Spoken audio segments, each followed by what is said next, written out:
ಅದ್ರ ಮೇಲೆ ಲೇರ್ ಇದು ಪ್ಲಾಸ್ಟಿಕ್. ಬಿಸಿ ಬಿಸಿ ಊಟ ಇದ್ರ ಮೇಲೆ ಹೋದಾಗ ಏನಾಗುತ್ತೆ, ಪ್ಲಾಸ್ಟಿಕ್ ಅಲ್ಲಿರೋ ಕೆಮಿಕಲ್ಸ್ ಎಲ್ಲ ಊಟದ ಜೊತೆಗೆ ಒಳಗೋಗುತ್ತೆ. ಇಂಥ ತಟ್ಟೆ ಕೊಟ್ರೆ ಊಟ ಹಾಕೋ ಬದಲು ಪಾಯ್ಸನ್ ಕಳಿಸ್ತೀವಿ ಅವ್ರಿಗೆ. ಇವಾಗೆಲ್ಲ ಸ್ವಿಗ್ಗಿ, ಝೊಮ್ಯಾಟೊ, ಯಾವ್ದು ಕ್ಲೌಡ್ ಕಿಚನ್ ಎಲ್ಲ ಅಡಿಗೆ ಮನೆಯಲ್ಲೆಲ್ಲ ಕ್ಲೌಡ್ ಅಲ್ಲಿ ಇದೆ, ಮೇಲೆ ಆಕಾಶದಲ್ಲಿ. ನೋಡಿ ಪ್ಲಾಸ್ಟಿಕ್ಸ್, ಬ್ಲಾಕ್ ಪ್ಲಾಸ್ಟಿಕ್, ಇದು ಪ್ಲಾಸ್ಟಿಕ್. ಎಂಡೋಕ್ರೈನ್ ಡಿಸೆಪ್ಟರ್ಸ್ ಅಂತ ಕೆಮಿಕಲ್ಸ್, ಅಂದ್ರೆ ನಮ್ಮ ಹಾರ್ಮೋನ್ಸ್ ಇರುತ್ತಲ್ಲ ಅದನ್ನೆಲ್ಲ ಇಂಬ್ಯಾಲೆನ್ಸ್ ಆಗುತ್ತೆ. ಯಾರು ನೋಡಿದ್ರು ಮಕ್ಕಳಾಗಿಲ್ಲ, 5 ವರ್ಷ ಆಯ್ತು, 10 ವರ್ಷ ಆಯ್ತು. ಒಂದು ಕಾರಣ ಯಾಕೆ ಅಂತ ಹೇಳಿದ್ರೆ ಹಾರ್ಮೋನಲ್ ಇಂಬ್ಯಾಲೆನ್ಸು, ಈ ಪ್ಲಾಸ್ಟಿಕ್ ಟಾಕ್ಸಿಕ್ ಕೆಮಿಕಲ್ಸ್ ಇಂದ ಎಸ್ಪೆಷಲಿ ಯಂಗರ್ ಜನರೇಷನ್ ಮಾತ್ರ ಇನ್ಫರ್ಟಿಲಿಟಿ ತುಂಬಾ ಹೆಚ್ಚಾಗಿದೆ.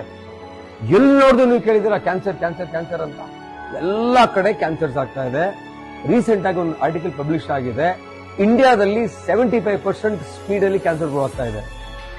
ಮೇನ್ ಕ್ಯಾನ್ಸರ್ಸ್ ಯಾವುದು? ಗಟ್ ಕ್ಯಾನ್ಸರ್ಸ್, ಸ್ಟಮಕ್ ಕ್ಯಾನ್ಸರ್ಸ್, ಅದರಲ್ಲೂ ಕೋಲೋರೆಕ್ಟಲ್ ಕ್ಯಾನ್ಸರ್ಸ್. ಈ ತರ ಪ್ಲಾಸ್ಟಿಕ್ ವಿಷಯನ ತಿಂತಾದೀರಾ, ಯಾವುದೇ ಅಂತಾರಾಷ್ಟ್ರೀಯ ರೋಡ್ಗೆ ಹೋಗಿ ಪಾರ್ಸಲ್ ಮಾಡಿ ಇದರಲ್ಲೇ ಬರೋದು. ಇದು ನಾನು ಸುಳ್ಳು ಹೇಳ್ತಲ್ಲ, ನಾನು ಎಲ್ಲಿಂದ ತಂದೆ ಗೊತ್ತಾ, ಇದನ್ನ ನಮ್ಮನೆಗೆ ಬಂದಿರೋ ಪಾರ್ಸಲ್ ತಂದೆ. 500 ರೂಪಾಯಿ ಜಾಸ್ತಿ ಕೊಟ್ಟು ಒಳ್ಳೆ ಎಣ್ಣೆ ತಗೊಳ್ಳಿ, ಇನ್ನೂ 500 ರೂಪಾಯಿ ಜಾಸ್ತಿ ಕೊಟ್ಟು ಒಳ್ಳೆ ಪದಾರ್ಥ ತಗೊಳ್ಳಿ. ಅಲ್ಲ 500 ರೂಪಾಯಿ ಕೊಟ್ರೆ ಲಕ್ಷಾಂತರ ರೂಪಾಯಿ ಕೊಡೋದು ತಪ್ಪುತ್ತೆ. ಬನ್ನಿ ಪೇಷನ್ಸ್ ನೋಡ್ತೀನಿ ಈಗ.